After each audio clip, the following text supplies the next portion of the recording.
Olá, bom dia! 29 de outubro de 2018. Você acompanha mais um Bom Dia News pela sua Rede TV no Piauí, O Dia TV, canal 23.1.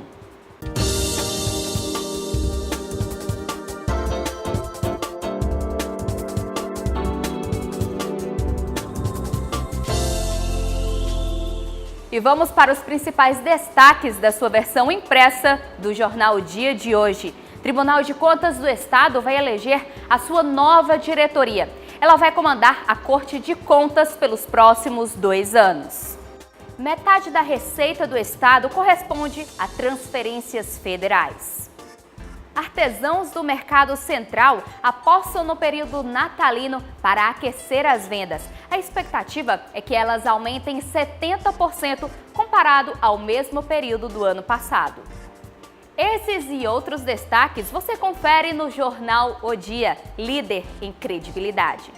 Aqui no Piauí, as eleições do segundo turno foi apenas para presidente da República. Vamos conferir como foi a movimentação e o resultado.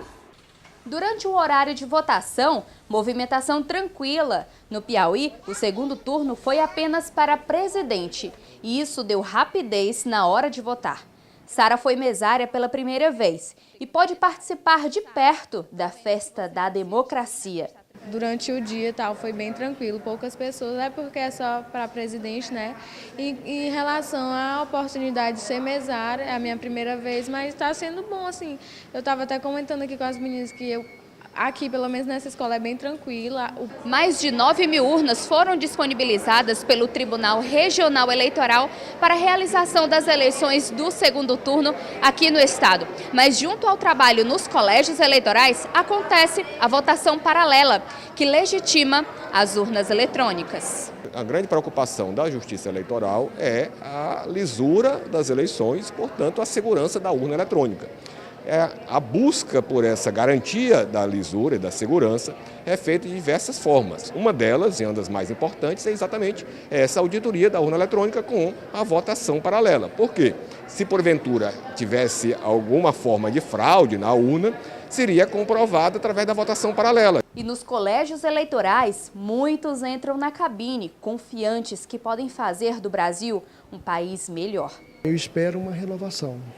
Certo? Uma renovação. Gostaria de estar votando numa pessoa correta, que conheça a população, que nosso Brasil tem realmente uma população muito carente, que vive em zona de miséria mesmo, diz a história. Se a gente vive numa democracia, a maior expressão de uma democracia é o voto, e um voto livre, com certeza. E se fosse não obrigatório, ainda era melhor ainda. Idosos também fizeram parte. A senhora Francisca tem 72 anos e seu voto é facultativo, mas mesmo assim fez questão de estar na sessão eleitoral para votar. O que me deu assim a vontade de eu vir votar, fazer alguma coisa por a gente, porque do jeito que tá as coisas, tá muito bom não. A votação encerrou às 5 da tarde. De acordo com o TRE, 86 urnas deram problemas e 57 foram substituídas. No total, foram 1.700 urnas em reserva para alguma eventualidade. O resultado das eleições foi divulgado pelo TSE às 7h30 da noite. Jair Bolsonaro, do PSL, vence as eleições com 55% dos votos válidos. Em Teresina, a festa das pessoas que votaram no candidato eleito aconteceu no complexo da Ponte Estaiada. É a oportunidade para a gente melhorar, a gente tem que buscar a mudança. Se continuar na mesmice, a gente não vai mudar nunca. Eu acho que os governos anteriores falharam muito nesse aspecto, né? E não investiram tanto na segurança pública. E a população deseja muito isso, né?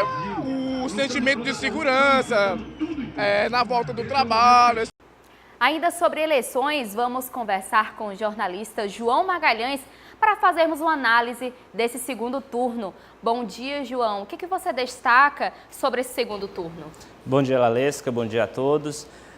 A gente pode avaliar primeiro o acerto dos institutos de pesquisa. Nos últimos dias que antecederam o segundo turno da eleição presidencial, tanto o Datafolha quanto o Ibope, que são os dois principais institutos de pesquisa do país, registraram um movimento de diminuição da diferença de Jair Bolsonaro para Fernando Haddad. E, de fato, o resultado que foi apresentado nas urnas foi muito próximo daquele que os institutos divulgaram na noite de sábado. Além disso, nós tivemos uma disputa presidencial muito acirrada, mesmo em 2014, quando a diferença foi de apenas 3 milhões de votos da Dilma Rousseff para o Aécio Neves, a eleição não ficou tão acirrada, os ânimos não foram tão exaltados quanto essa agora, principalmente pelo perfil dos candidatos, né? Tanto o Jair Bolsonaro quanto o Fernando Haddad, não o próprio candidato em si, mas a militância petista, por conta dos episódios da prisão do ex-presidente Lula, do impeachment da presidente Dilma Rousseff, foram muito armados, né, do ponto de vista dos argumentos e também do ponto de vista mesmo da temperatura política. A disputa eleitoral foi muito quente, né? E então nós tivemos essa diferença nesse ano nas eleições presidenciais. Mas ela chegou ao fim, o resultado foi divulgado ontem à noite. Jair Bolsonaro, assim como os institutos já previam, Jair Bolsonaro foi eleito com certa vantagem de votos, a vantagem ultrapassou a marca dos 10 milhões, coisa que não acontecia há bastante tempo, a gente teve que retornar a 2010 para chegar a uma diferença dessa, mas o que a gente registra é que o segundo turno das eleições chegou ao fim, é preciso lembrar da segurança das urnas, a própria Justiça Eleitoral organizou o pleito, não teve nenhum tipo de denúncia sobre fraude em urna eleitoral que mereça de fato ser aprofundada. Teve um episódio isolado, mas que foi ligeiramente esclarecido, inclusive a pessoa que denunciou se mostrou que na verdade a denúncia era uma fraude e acabou sendo presa. Então a gente ressalta a segurança, a tranquilidade, apesar dos ânimos acirrados, não houve um registro durante o decorrer das eleições de algo mais violento. Então a gente chega ao final desse processo eleitoral do ponto de vista da organização de forma bastante satisfatória e registrando aí esse acerto dos institutos de pesquisa nos últimos dias aí da campanha eleitoral. É verdade, foi uma votação bem tranquila, a gente conferiu nos colégios eleitorais, mas sobre o resultado, Jair Bolsonaro ficou com 55% dos votos válidos. O que você acha desse resultado? O que ele traz para o nosso estado? Se a gente for comparar o resultado nacional com aqui do Piauí, a gente vai ver que foram votos, vamos dizer assim, em campos opostos. Aqui no Piauí, o Piauí deu a Fernando Haddad a maior votação proporcional do país. Ele tirou 77% dos votos aqui no Piauí. Já tinha liderado no primeiro turno e nesse segundo turno o próprio governador Wellington Dias fez um trabalho de campo muito estratégico, inclusive com a própria presença do Haddad, lideranças políticas de outros partidos, muitas pessoas, inclusive ligadas a movimentos sociais que não necessariamente são do PT, foram às ruas pedir voto e isso acabou respaldando, dando resultado nas urnas com essa diferença aí bem grande no estado. Em plano nacional, Jair Bolsonaro venceu a disputa com 55%. Acredito que agora o que a gente pode tirar disso é que é hora de quem foi eleito governador e de quem foi eleito presidente sentar em suas cadeiras e tratar a questão de forma como um estadista, né? Da forma como deve ser, respeitando as instituições.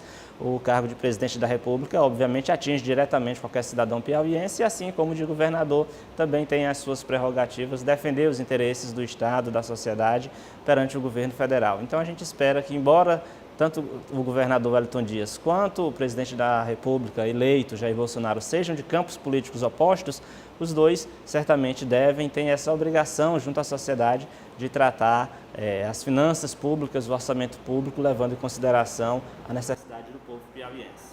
João, e após o resultado das eleições, os candidatos sempre fazem discursos, né? Falam como que foi e como é que eles reagiram. Jair Bolsonaro fez um discurso primeiro no Facebook, né? É um fato que antes dele não tinha ocorrido. Normalmente a tradição diz que o presidente eleito normalmente presta uma entrevista coletiva para todos os jornalistas. Ele primeiro foi ao Facebook, mostrando inclusive algo muito interessante nessa campanha eleitoral, que foi a presença das redes sociais. O próprio Jair Bolsonaro foi impulsionado pelas redes sociais. E isso ele fez, ao receber o resultado das eleições, da sua vitória, ele primeiro gravou uma live aí no Facebook. Depois foi atender a imprensa e em seu discurso à imprensa ele ele prometeu defender a Constituição, disse que vai defender a soberania nacional, prometeu também pacificar o país, que eu acho que é o que a gente mais espera. Como a gente falou no início da conversa, os ânimos na campanha foram muito acirrados. O que a gente espera é que agora tudo ocorra dentro da normalidade, da tranquilidade. E enquanto isso, o candidato derrotado, o Fernando Haddad, que ficou em segundo lugar, mas teve uma votação também expressiva, foram 45 milhões de votos, tem uma força política também muito grande. Ele fez um discurso agradecendo a militância petista, citou a questão da prisão do ex-presidente Lula, o impeachment da presidente Dilma Rousseff, contextualizou um pouco o cenário político que a gente vive atualmente e é bom registrar um fato que ocorreu, é que ele não parabenizou o vencedor pela vitória, né? É a primeira vez que acontece isso? Isso, normalmente quem perde a eleição, você reconhece o resultado das urnas e parabeniza aquele que venceu. Ele reconheceu o resultado das urnas, mas não parabenizou. Certamente um jogo político, afinal de contas, na política se diz que você parabeniza quando você entende que o outro jogou dentro das regras, jogou limpo. Se ele não parabenizou, certamente é porque ele entende, até mesmo por uma questão política, que isso não ocorreu. E, além disso, a gente destaca no discurso do Fernando Haddad, ele sempre se colocando como, ele pretende continuar uma liderança política de oposição, né? E certamente é interesse dele, com essa votação expressiva que teve, continuar presente na política brasileira. Muito obrigada, João, e até a próxima. Até a próxima. Vamos para um breve intervalo e voltamos já.